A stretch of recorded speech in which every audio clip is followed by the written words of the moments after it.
சற்று முன் கிடைக்கப்பெற்ற மிக மிக முக்கியமான செய்தி ஒன்று வெளியாகி உள்ளது. அவசர சட்டம் தமிழ்நாட்டில் அமல்படுத்தப்படுகிறதா? கரூரில் நடைபெற்ற துயர சம்பவத்திற்கு பின்னால் திமுக தான் இருக்கிறது என்று உச்சநீதிமன்றத்தில் தமிழக வெற்றிக் கழகத்தின் தலைவர் விஜய் அவர்கள் பல்வேறு ஆதாரத்துடன் சமர்ப்பித்துள்ளார். அது மட்டுமல்ல, உடனடியாக அங்கு நடந்த அசம்பாவிதத்திற்கு மருத்துவமனையில் அவசரமாக மருத்துவர்கள் வரவழைக்கப்பட்டதும் அவர்களது உடல் குடும்பத்தினர்கள் ஒப்படைக்கப்பட்டதும் இந்த முழுமையான வேலைகள் அனைத்தும் ஒரே இரவில் நடந்தது எப்படி? கிட்டத்தட்ட இது மிகப்பெரிய ஒரு மர்மமாக இருக்கிறது என்றும் திமுக தமிழக வெற்றிக் கழகத்தின் மீது நம்பிக்கை இழக்கக்கூடிய வகையில் இந்த மோசமான முறையை கையாண்டுள்ளது என்றும், நிச்சயமாக அவசர சட்டத்தை அமல்படுத்த வேண்டும், உடனடியாக ஸ்டாலின் உள்ளிட்ட மூத்த அமைச்சர்கள் அனைவரையும் விசாரணைக்கு அழைத்து செல்ல வேண்டும், செந்தில் பாலாஜி அவர்களையும் விசாரணைக்கு அழைத்து செல்ல வேண்டும் என்று புதிதாக உச்சநீதிமன்றத்தில் தமிழக வெற்றிக் கழகத்தின் தரப்பினர்கள் மனு ஒன்றை கொடுத்து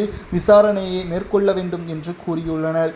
ஒருவேளை விசாரணை மேற்கொள்ளப்பட்டால் ஸ்டாலின் அவர்களை விசாரணை செய்வதற்கு உச்சநீதிமன்றம் உத்தரவுகளை பிறப்பித்தால் நிச்சயம் தமிழகத்தில் மிகப்பெரிய ஒரு மாற்றங்களை ஏற்படக்கூடிய வகையில் அமையும். ஏனென்றால் கிட்டத்தட்ட 4 ஆண்டுகளாக திமுகவின் ஆட்சி மக்கள் மத்தியில் முழு திருப்தியை ஏற்படுத்தவில்லை, சொன்ன வாக்குறுதிகளையும் முழுமையாக நிறைவேற்றவில்லை. 4வது ஆண்டு இறுதியில் இருக்கக்கூடிய திமுக சட்டசபை தேர்தல் நடைபெறுவதற்கு இன்னும் 7 மாதங்கள் தான் இருக்கிறது.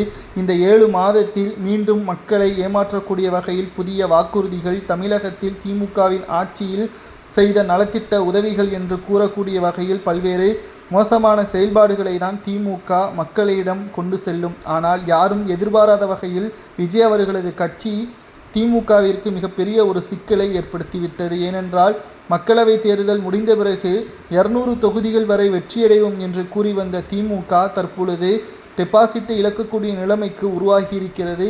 கூட்டணியும் விஜய் அவர்களுடன் கூட்டணி வைப்பதற்கான மறைமுகமான பேச்சுவார்த்தை நடத்தப்பட்ட தகவல் கிடைத்தவுடன் தான் செல்லும் இடமெல்லாம் விஜய்க்கு பெருமளவில் ஆதரவு. அதை கரூரில் ஒட்டுமொத்தமாக விஜய்க்கு எதிராகவே ஸ்டாலின் அவர்கள் மாற்றிவிட்டார் என்ற தகவலும் தற்பொழுது கிடைக்கப்பெற்றுள்ளது.